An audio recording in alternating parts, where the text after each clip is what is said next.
സുഹൃത്തുക്കളെ, ഇതിന്ന് എൻ്റെ വീടിൻ്റെ അടുത്ത വീട്ടിൽ നിന്ന് പിടിച്ച ഒരു മൂർഖനാണ്. നല്ല വലിപ്പമുള്ള ഒരു മൂർഖനാണ്. ഇതിനെ പിടിച്ചത് എൻ്റെ ഒരു സുഹൃത്തും പാമ്പിനെ പിടുത്തക്കാരനുമായ സുജിത്ത് വരയാൽ എന്ന് പറയുന്ന ആളാണ്. അദ്ദേഹത്തിൻ്റെ ആ ഒരു ക്ഷമ നമ്മൾ കണ്ടറിഞ്ഞേ പറ്റൂ. ഏത് പാതിരാത്രിയാണെങ്കിലും നമ്മളൊന്ന് വിളിച്ചാൽ അദ്ദേഹം ഓടി വരും. അദ്ദേഹത്തിൻ്റെ ജോലിയുടെ ഭാഗമായിട്ടാണെങ്കിലും എന്നാലും അത്രയധികം റിസ്ക് എടുത്ത് സ്വന്തം ജീവൻ പോലും പണയം വെച്ചിട്ടാണ് ഈ പാമ്പിനെ പിടിക്കുന്നത്. അത് നമ്മൾ വല്ലാതെ ഒരു പേടിപ്പെടുത്തുന്ന ഒരു രംഗം തന്നെയാണ്.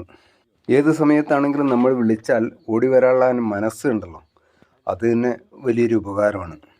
പാമ്പുകളുടെ കാര്യത്തിൽ നമ്മൾ എത്രയധികം ശ്രദ്ധിച്ചാലും കാര്യമൊന്നുമില്ല, എങ്കിലും എല്ലാവരും സൂക്ഷിക്കണം എന്നൊരു കാര്യം കൂടി ഉണ്ട്. വീടുകളിലാണെങ്കിലും പറമ്പുകളിലാണെങ്കിലും ഏത് സമയത്തും ഇതുപോലുള്ള വലിയ വലിയ മൂർഖനുകളൊക്കെ വരാൻ സാധ്യതയുണ്ട്. എല്ലാവരും സൂക്ഷിക്കുക.